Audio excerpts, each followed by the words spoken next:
Assalamualaikum warahmatullahi wabarakatuh.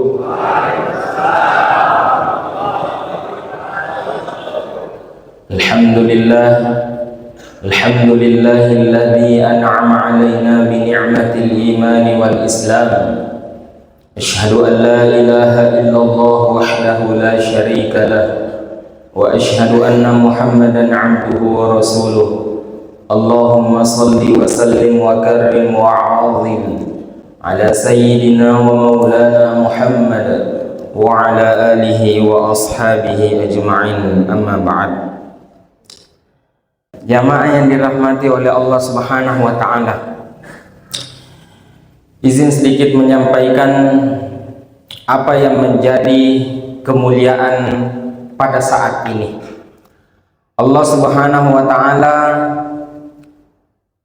telah menghias bulan ini, menghias waktu subuh ini, bahkan hari ini, semuanya dengan kemuliaan yang dimuliakan oleh Allah Subhanahu wa ta'ala.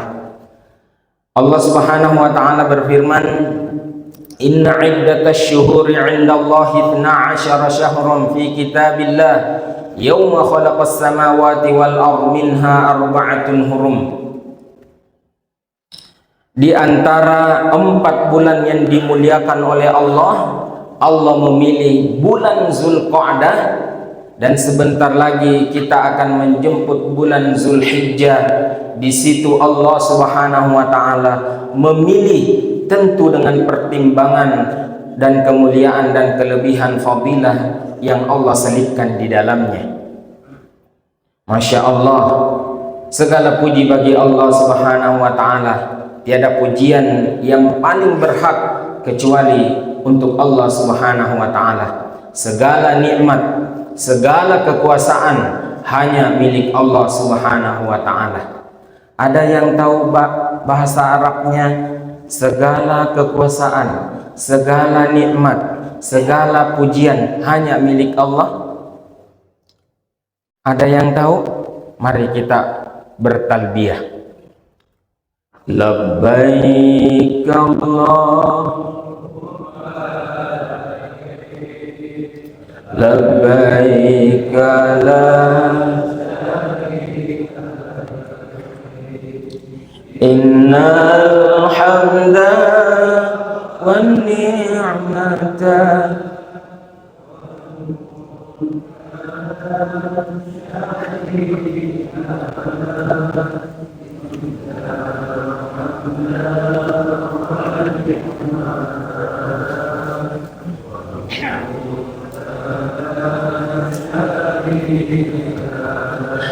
innal hamda, sesungguhnya pujian itu, wal mulk, dan kebesaran itu, kekuasaan itu, wan ni'mah, kenikmatan itu, semuanya hanya milik Allah Subhanahu wa ta'ala. Yang berhak dipuji, yang berhak disanjung hanyalah Allah Subhanahu wa ta'ala. Kalau orang masih suka untuk dipuji, untuk disanjung, ketahuilah alamat itu adalah alamat palsu. Karena Allah Subhanahu wa ta'ala yang paling berhak untuk disembah sekaligus dipuji. Kalau memuji manusia, mohon maaf, Allah sudah memperhitungkan sekaligus mengingatkan kepada kita, wala in ata'tum basyarum mithlakum innakum idzal lakhasirun. Jika kalian selalu taat, selalu memuji basyarum mithlakum, manusia seperti kalian, innakum idzal lakhasirun, kalian pasti akan merugi. Karena apa? Manusia itu tidak berdaya sama sekali, tidak mempunyai kekuatan sama seperti kekuatan Allah Subhanahu wa ta'ala. Bapak Ibu pernah lihat sapi? Karena sebentar lagi kita akan berkorban. Sapi itu kalau lahiran dia manggil dokter atau bidan enggak? Ada yang pernah lihat sapi, dia begitu khawatir ketika dia mau lahiran? Rasa-rasanya enggak. Kalau dia mau, mohon maaf, melahirkan, betinanya itu enggak pernah minta manja ke suaminya, lakiku, suamiku, tolong dong panggilkan saya bidan terbaik di kota Depok ini. Enggak pernah. Ini membuktikan bahwa sapi itu ternyata dia kuat. Tapi coba manusia, mohon maaf, mau melahirkan, kadang dia harus mempersiapkan bidannya, harus mempersiapkan, mohon maaf, kalau dia nggak cakep azannya atau nggak pede azanin saat bayinya lahir, dipanggillah ustadz misalkan, mohon maaf, dipanggil tetangganya untuk menghantarkannya ke rumah sakit ataupun ke puskesmas atau yang lainnya. Ini membuktikan bahwa manusia itu, mohon maaf, sangat lemah dibandingkan dengan makhluk-makhluk yang lainnya. Tetapi siapa yang paling sombong? Adalah manusia itu sendiri. Jamaah yang dirahmati oleh Allah, saya teringat sekali saat imam sholat subuh tadi itu membaca satu ayat, fabima rahmatin minallahi lintalahum walau kunta fadwan ghalidhal qalbi lam faddu min hawlik. Muhammad, seandainya engkau tidak berkasih sayang kepada mereka, kepada orang-orang yang telah membencimu, maka pasti lam faddu min hawlik, mereka pasti akan meninggalkan Islam ini. Masya Allah. Jamaah yang dirahmati oleh Allah Subhanahu wa Ta'ala, di sini ada yang punya utang, Bapak Ibu? Oh, banyak. Saya salah bertanya kayaknya. Ya, kebetulan yang ceramah juga banyak utangnya. Ya, jamaah yang dirahmati oleh Allah, orang yang berutang itu selalu didoain oleh malaikat. Ya, tapi harus ada niat untuk membayarnya. Masya Allah. Rasul Shallallahu Alaihi Wasallam, coba lihat redaksinya, innallaha wa malaikatahu yusalluna 'alan nabi. Jadi kalau mau dapat doanya malaikat, mau dapat doanya Allah, banyakin salawat. Salawat apa yang paling menjadi langganan Bapak Ibu kalau bersalawat? Salawat apa, Pak? Salawat Arya, salawat boleh, terserah. Intinya kalau bersalawat kepada Nabi, insya Allah itu adalah pembungkus kado terbaik untuk melangitkan doa. Kalau salawat tibbil qulub itu insya Allah coba diamalin. Kita buktikan bahwa salawat itu memang bisa menembus tabir atau hijab di antara kita dengan Allah Subhanahu wa Ta'ala. Saya, Bapak Ibu, disuruh ceramah, saya nggak persiapin. Saya memang bawa kitab biar kelihatan kayak kiai gitu. Tapi saya nggak kuat bacanya, the moment secepat saya ditelepon untuk dibadalin. Jadi apa amalan saya, Bapak Ibu? Saya cuma baca salawat. Ya Allah, dengan keberkahan Rasulmu Nabiullah Muhammad sallallahu alaihi wasallam, lenturkan lidahku. Apapun yang saya sampaikan, sampaikan ke telinga sekaligus ke hati orang yang mendengarkannya. Bi barakati salawati Rasulillah sallallahu alaihi wasallam. Ya udah, saya jalan. Alhamdulillah, saya kagetnya luar biasa. Saya kirain jamaahnya Masjid Baitur Rahman itu sedikit. Tahu-taunya ini ada 2 gabungan, Cinere dan Limo. Innalillahi, semua konsep di kepala saya tiba-tiba hilang. Masya Allah. Tapi saya nggak gentar, saya langsung kencang lagi salawat saya. Sebelum subuh saya salawat, setelah sholat saya salawat lagi. Ya Allah, apa ya yang saya sampaikan kok nggak sesuai dengan imajinasi saya sekaligus khayalan saya? Masya Allah. Tapi berkah salawat, alhamdulillah saya akan ceramah sampai sholat asar. Oh enggak ya Pak, ceramah sampai syuruk aja insya Allah. Baik, jamaah yang dirahmati oleh Allah Subhanahu Wa Taala, kita sudah berada di penghujung Zulqa'dah. Orang Arab kalau dapat Zulqa'dah, karena mohon maaf bulan-bulan ini itu jauh sebelum Nabi itu sudah ada Zulqa'dah atau Zulqa'dah. Itu Arab-Arab jahiliyah menyebut bulan ini dengan Zulqa'dah atau Zulqa'dah itu karena mohon maaf orang Arab itu sudah menggantung alat perang mereka, kemudian mereka berleha-leha atau bersantai-santai sama seperti ibu-ibu yang lagi nyender duduk di kursi atau bapak-bapak yang udah selonjoran. Itu Zulqa'dah namanya. Saya nggak menyinggung ya Pak, saya nggak menyinggung. Itu memang fasilitas dari Masjid Baitur Rahman. Disuruh nyender kita ya. Bahkan kursi-kursinya itu didesain untuk kenyamanan jamaah. Biar ustadznya aja yang terzolimi. Iya. Biasanya saya berharap saya duduk. Ini saya disuruh berdiri, disuruh laki banget ya. Untung saya masih perjaka, masih kuat sekali ya, Masya Allah. Jamaah yang dirahmati oleh Allah Subhanahu Wa Taala, dan momennya seperti kayak bulan Ramadan, nggak ada minuman. Ya, ya.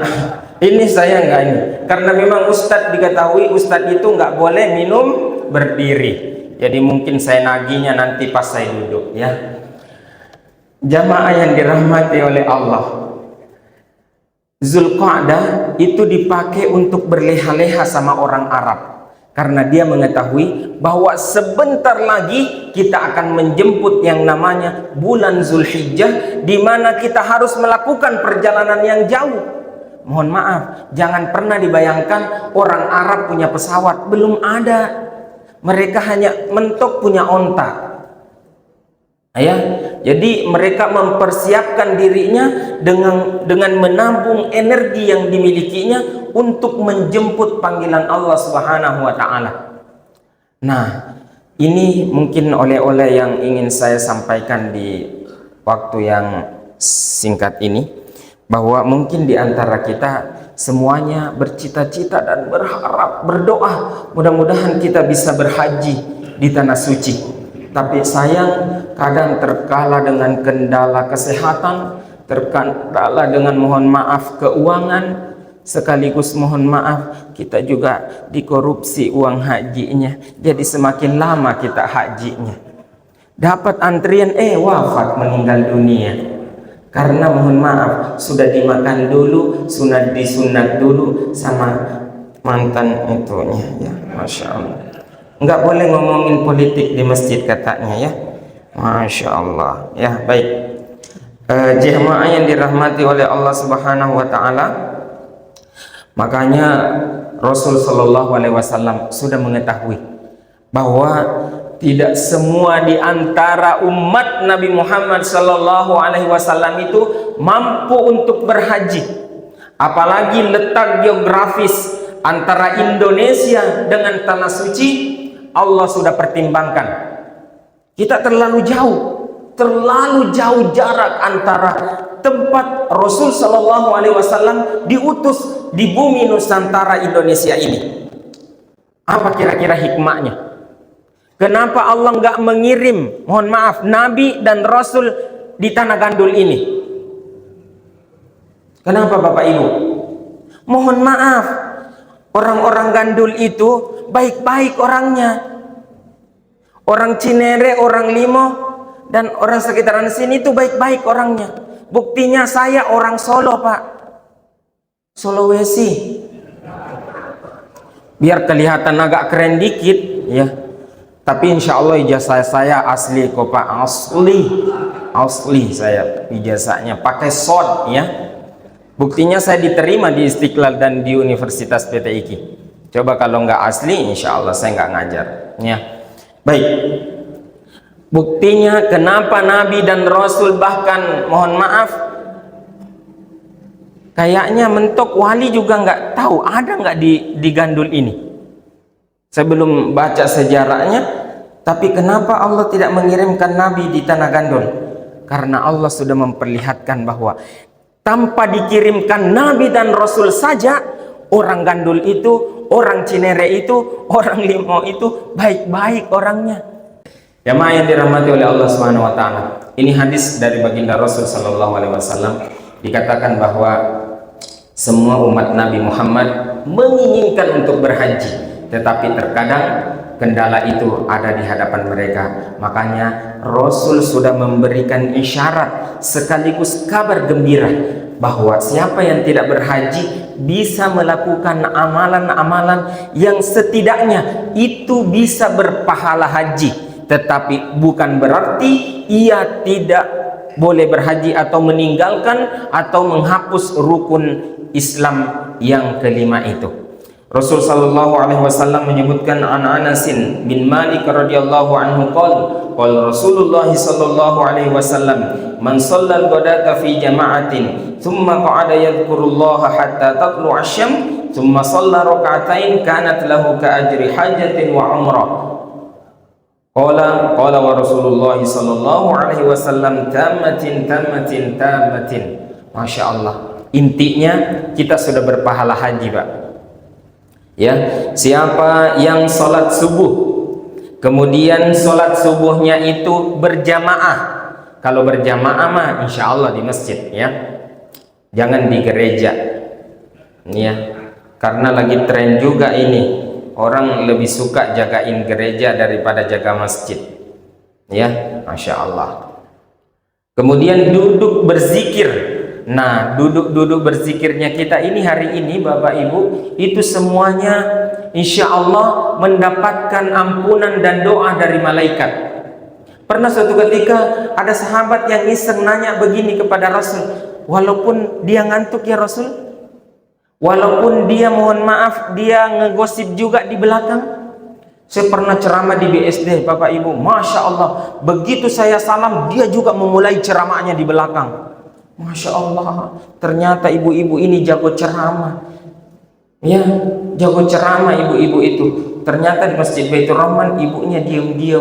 Ini yang saya suka, ini enak saya berceramahnya. Makanya insya Allah mudah-mudahan jam 8 udah selesai ceramah ini, ya. Jamaah yang dirahmati oleh Allah Subhanahu wa taala. Kemudian Rasul sallallahu alaihi wasallam mengingatkan hatta tatlu asyam, sampai terbitnya matahari, tsumma shalla raka'atain, kemudian dia salat 2 rakaat, maka ka ajri hajatin wa umratin tamatin. Pahalanya sama seperti dia berhaji dan berumrah. Kemudian yang kedua, Allah Subhanahu wa taala melalui lisan baginda Rasul sallallahu alaihi wasallam manggoda ilal masjid la yuridu illa an yata'allama khairan aw yu'allimah kana lahu ka ajri hajjin tamatin.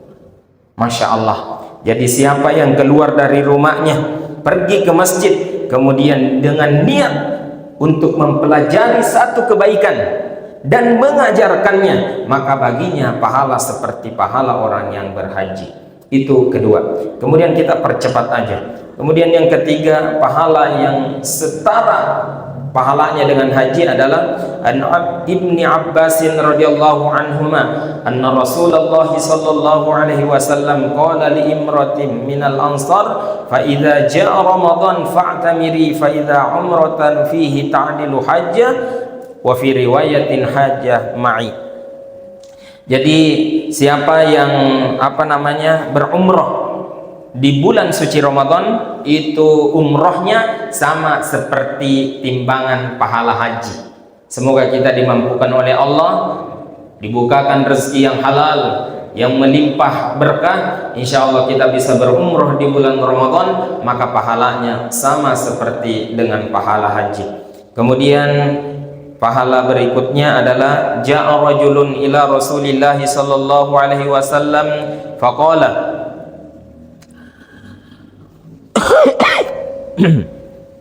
belum keluar juga kopinya. Ubayyuka alal hijrati wal jihadi abtagil ajra minallah. Qala fahal walidaika ahadun hayy? Qala na'am. bal kilahuma. Qala fattabi'ni al-ajra min Allah. Qala na'am. Qala farji' ila walidatik fa'asin suhbatuhuma.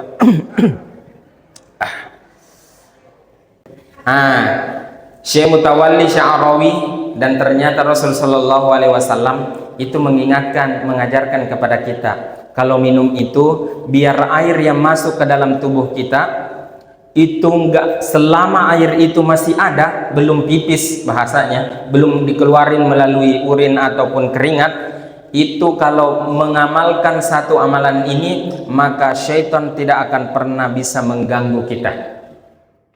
Apa amalannya? Rasul sallallahu alaihi wasallam itu minum dengan 3 teguk.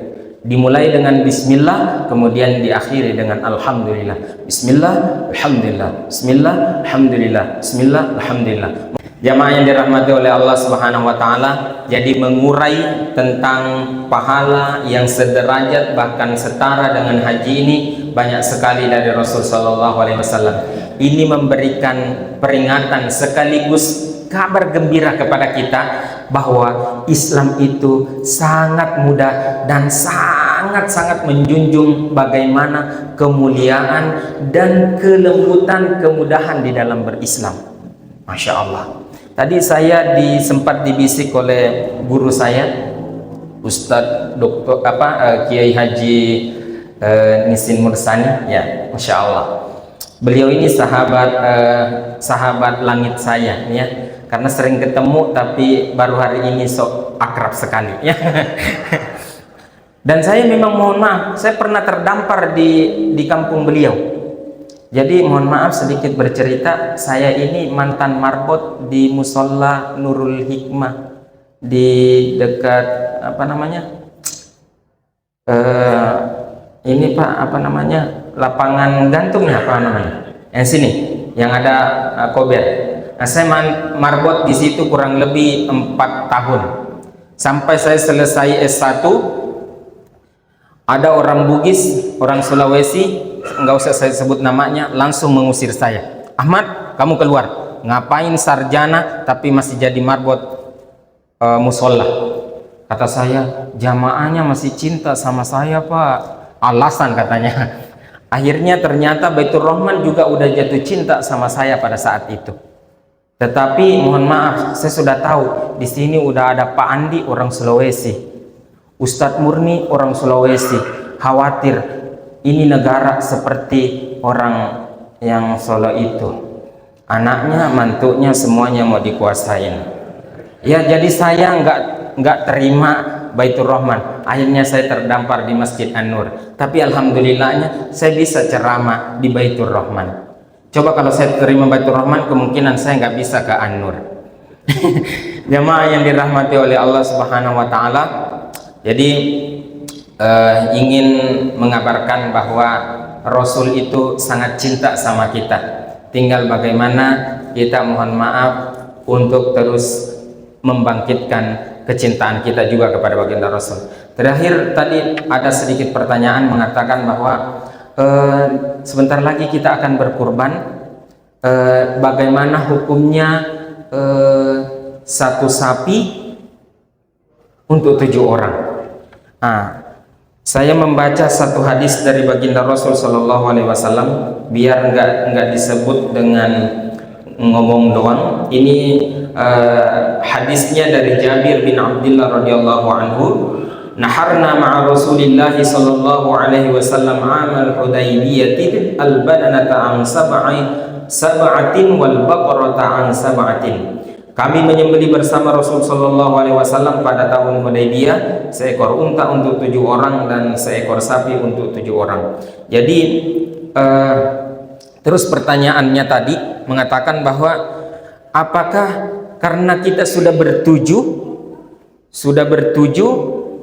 niatnya siapa dong yang didahulukan? Siapa yang mendominasi? Apakah ketua RT-nya atau ketua RW-nya kalau dia ngikut di 7 orang ini?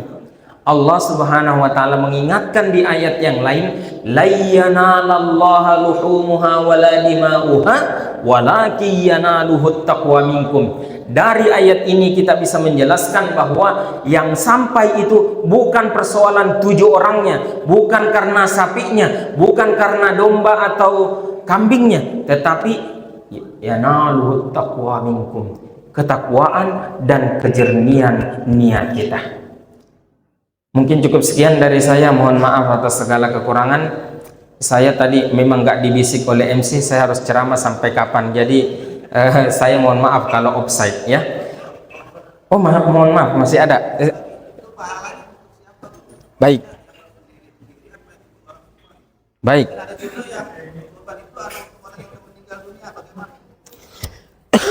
Baik. Ada lagi biar sekalian dijawab. Jawabannya insya Allah, kalau saya tidak tahu ya insya Allah saya jawab, saya tidak tahu. Ya baik. Jadi persoalan diterimanya, misalkan mohon maaf kita niatkan kurban untuk orang yang sudah wafat, kemudian niat bagaimana kalau sendiri dan seterusnya. Nah, kita di Indonesia ini memang agak-agak sedikit unik cara berislamnya, karena mohon maaf kita orang matinya aja disuruh hidup untuk bersedekah atau berkurban, ya. Hanya kayaknya Islam di Indonesia yang mampu begini, ya. Karena di Arab Saudi itu udah bilangin bid'ah ente, neraka ente, ya. Masya Allah. Tapi kalau di Gandul, di Kimo, Cinere, Masya Allah, semuanya ditoleransi. Karena apa? Tujuan kita, niat kita, semuanya kita gantungkan hanya untuk Allah. Nah persoalannya, kalau ditanya pahalanya gimana, mohon maaf, saya adalah bukan panitia amal, bukan panitia surga, tapi Rasul sudah mencontohkannya, maka kita yakini bahwa itu pasti berpahala dan insya Allah akan menjadi saksi kelak di yaumil qiyamah. Di riwayat disebutkan bahwa mohon maaf, satu bulu dari domba ataupun sapi, hewan kurban kita, itu semuanya akan berteriak di hadapan Allah, ya Allah, aku jadi saksi bahwa dia telah mengeluarkan hartanya untuk apa yang kau ridhoi. Subhanallah. Jadi kalau masalah persoalan ini diterima kalau bertujuh, siapa yang dinominasikan, kemudian sendiri bagaimana, insya Allah satu, kencengin dan fokusin satu di niatnya yang ikhlas, tulus karena Allah Subhanahu wa ta'ala. Masya Allah. Jadi saya merangkumnya bahwa satu, di niatnya, innamal a'malu bin niatnya, insya Allah. Tidak ada satupun amalan kita sholat subuh karena diimami oleh Syekh Sudais, Syekh siapa misalkan Asyuraim, itu tidak ada jaminan kalau niat kita busuk untuk melakukan satu ibadah. Tapi mohon maaf, diimamin oleh imam-imam desa, imam-imam musola, tapi hati kita jernih, niat kita tulus, insya Allah semuanya pasti akan berbuah pahala sekaligus surga. Mudah-mudahan pertemuan kita dengan kesejukan yang ada, Allah juga pertemukan kita kelak di dalam surganya Allah Subhanahu wa ta'ala. Yang tidak terucap, yang tidak tertulis, kalau niatnya sudah ada, semuanya sudah dicatat kebaikan di hadapan Allah, udah selesai. Apalagi kalau mau dideklarasikan, mau dipromosikan, mau disiarkan, monggo silakan. Ya. Jamaah yang dirahmati oleh Allah, masih ada? Oke. Alhamdulillah, mudah-mudahan bapak-bapak puas dan saya juga udah mulai lemas ya.